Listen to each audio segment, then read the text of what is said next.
وہ اکثر کہا کرتی تھی، آپ نے میری زندگی کو ایک سودے کی طرح دیکھا، آپ نے کبھی یہ نہیں سوچا کہ میری خوشی کس میں ہے۔ دوسری طرف اس کے دونوں بیٹے بیرون ملک جا بسے، وہاں انہوں نے اپنی الگ دنیا آباد کر لی۔ ابتدا میں چند رسمی فون آ جاتے تھے، پھر وہ بھی ختم ہو گئے، مہینے سالوں میں بدل گئے اور سال خاموشی میں۔ اب جمال ناصر ایک وسیع و عریض بنگلے میں رہتا تھا، مگر وہ بنگلہ کسی محل کے بجائے سنسان قلعے کا منظر پیش کرتا تھا۔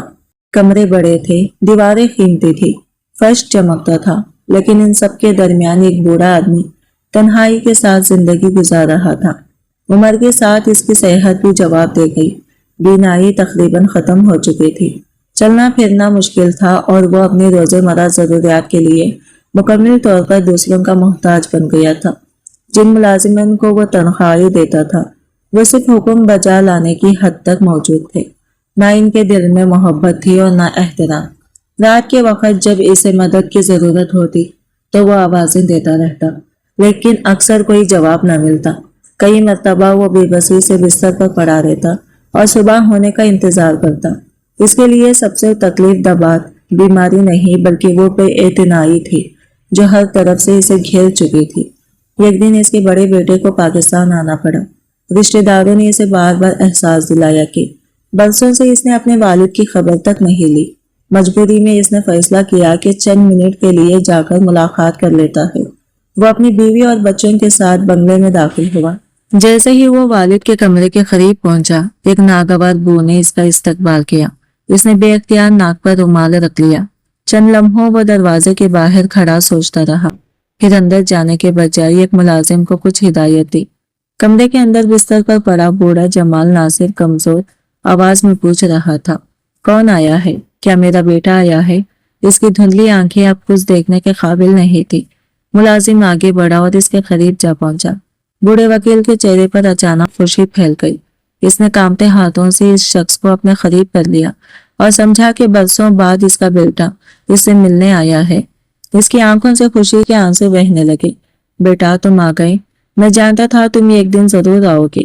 وہ مسلسل دعائیں دیتا جا رہا تھا۔ دوسری طرف اس کا اصل بیٹا دروازے کی چوکھٹ کے قریب کھڑا تھا۔ اس نے اندر آنے کی زحمت بھی نہ کی۔ اس کی بیوی اور بچے بھی فاصلے پر ہی رہے۔ کچھ دیر بعد ملازم کے اپنے بچے بھی اندر بلائے گئے۔ وہ بوڑھے آدمی کے قریب جا کر بیٹھ گئے۔ جمال ناصر انہیں اپنے پوتے پوتیوں سمجھ کر ان کے سروں پر ہاتھ پھیرتا رہا، ان کے لیے دعائیں کرتا رہا اور اپنے دل کے برسوں پرانی محبت ان پر نچھاور کرتا رہا۔ اسے معلوم ہی نہ تھا کہ جن لوگوں کو وہ اپنا خون سمجھ رہا ہے ان سے اس کا کوئی رشتہ نہیں۔ کمرے کے باہر کھڑے اس کے اصل بیٹے کی نظریں بار بار گھڑی کی طرف جا رہی تھی۔ اس کے لیے یہ ملاقات ایک فرض سے زیادہ کچھ نہیں تھی۔ بامشکل 10 منٹ گزرے ہوں گے کہ وہ سب واپس جانے کے لیے مڑ گئے۔ بوڑھا جمال ناصر بستر پر لیٹا ہاتھ پھیلاتا رہا اور سمجھتا رہا کہ اس کے اپنے اس سے مل کر جا رہے ہیں۔ دروازہ بند ہو گیا۔ کمرے میں دوبارہ خاموشی چھا گئی اور پہلی بار اسے محسوس ہوا کہ انسان کی اصل دولت بینک بیلنس نہیں بلکہ وہ لوگ ہوتے ہیں جو اس کے قریب رہنا چاہیے۔ دولت سے خریدا گیا احترام دولت کے ساتھ ختم ہو جاتا ہے، مگر محبت اور عزت وہ سرمایہ ہے جو انسان اپنے اعمال سے کماتا ہے۔ مگر افسوس یہ حقیقت جمال ناصر کو اس وقت سمجھ آئی جب اس کی زندگی کا سورج غروب ہونے کے قریب پہنچ چکا تھا۔ بیٹے کے جانے کے بعد کمرے میں پھر وہی خاموشی لوٹ آئی جو برسوں سے جمال ناصر کی ساتھی بنی ہوئی تھی۔ وہ بستر پر لیٹا کافی دیر تک مسکراتا رہا۔ اسے یقین تھا کہ آج اس کے بچے اس سے ملنے آئے تھے، اس کے پوتے پوتیوں نے اس کے ہاتھ چومے تھے اور اس کے بیٹے نے اسے گلے لگایا تھا، لیکن قسمت کو شاید آخری پردہ بھی اٹھانا تھا۔ چند دن بعد وہی ملازم جو اس دن اس کے بیٹے کا روپ دھار کر اس سے ملا تھا، ضمیر کی خلش برداشت نہ کر سکا۔ اس نے ہمت کر کے ساری حقیقت جمال ناصر کو بتا دی۔ پہلے تو بوڑھے وکیل کو یقین نہ آیا، مگر جب اس نے بار بار پوچھا اور ملازم روتے ہوئے سچ دہراتا رہا تو اس کے دل پر جیسے پہاڑ ٹوٹ پڑا۔ اسے معلوم ہوا کہ جس شخص کو وہ گلے لگا کر دعائیں دیتا رہا تھا وہ اس کا بیٹا نہیں بلکہ ایک ملازم تھا۔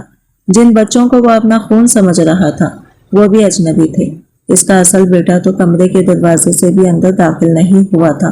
یہ سن کر جمال ناصر کئی منٹ تک خاموش رہا۔ اس رات اس نے زندگی میں پہلی بار اپنے ماضی کے سہارے دروازے کھولے۔ اسے اپنے والد کی نصیحتیں یاد آئی، وہ بوڑھا استاد یاد آیا جس کی بے عزتی پورے گاؤں میں کی گئی تھی، وہ کسان یاد آیا جو بے گناہ ہونے کے باوجود جیل چلا گیا تھا، وہ بیوہ عورت یاد آئی جس کی آنکھوں میں آنسو تھے اور جس نے کانپتے ہاتھوں سے بدوائیں دی تھی۔ پھر اسے اپنے ہی الفاظ یاد آئے، اگر اپنی بیٹی کی حفاظت نہیں کر سکتی تو اسے جنم کیوں دیا؟ یہ جملہ اس کے کانوں میں ہتھوڑوں کی طرح گونجنے لگا۔ پہلی بار اسے محسوس ہوا کہ زندگی پھر وہ عدالتوں میں مقدمے جیتتا رہا مگر انسانیت کے امتحان میں مسلسل ہارتا رہا۔ اگلی صبح اس نے اپنے وکیل دوست کو بلایا اور اپنی ساری جائیداد کا نیا وصیت نامہ تیار کروایا۔ اس نے اپنی دولت کا بڑا حصہ یتیم بچیوں، غریب طلبہ اور بے سہارا عورتوں کے لیے وقف کر دیا۔ اس نے خاص طور پر ایک اسکول بنانے کی وصیت کی، اسی گاؤں میں جہاں کبھی استاد کی تذلیل کے بعد علم کا چراغ بجھ گیا تھا۔ کچھ ہفتوں بعد اس کی طبیعت مزید خراب ہو گئی۔ ایک رات شدید بارش ہو رہی تھی، آسمان پر گرج چمک تھی۔ جمال ناصر بستر پر لیٹا چھت کی طرف دیکھ رہا تھا۔ اچانک اسے اپنے والد کی آواز یاد آئی، بیٹا کبھی ظالم کا ساتھ مت دینا، کیونکہ ظالم کا انجام ہمیشہ برا ہوتا ہے۔ اس کی آنکھوں سے آنسو بہنے لگے۔ اس نے لرزتے ہوئے ہاتھ اٹھائے اور شاید زندگی میں پہلی بار سچے دل سے معافی مانگی۔ یا اللہ، میں ہار گیا، میں نے دولت کمائی، شہرت کمائی، مقدمے جیتے، لیکن اپنے لوگ ہار گیا، اپنا سکون ہار گیا، اپنی آخرت ہار گیا۔ اگر ممکن ہو تو مجھے معاف کر دینا۔ یہ اس کے آخری الفاظ تھے۔ اگلی صبح ملازمین نے اسے خاموش پایا، وہ اس دنیا سے جا چکا تھا۔ جنازے میں شہر کے چند لوگ آئے، کچھ ملازم اور چند رشتہ دار جن لوگوں کے لیے اس نے زندگی بھر دولت جمع کی تھی، وہ کوئی بھی موجود نہ تھا۔ چند ماہ بعد اسی گاؤں میں ایک نیا اسکول تعمیر ہونا شروع ہوا۔ اسکول کے دروازے پر ایک تختی لگائی گئی جس پر لکھا تھا، علم، انصاف اور انسانیت دولت اور طاقت سے کہیں زیادہ قیمتی ہے۔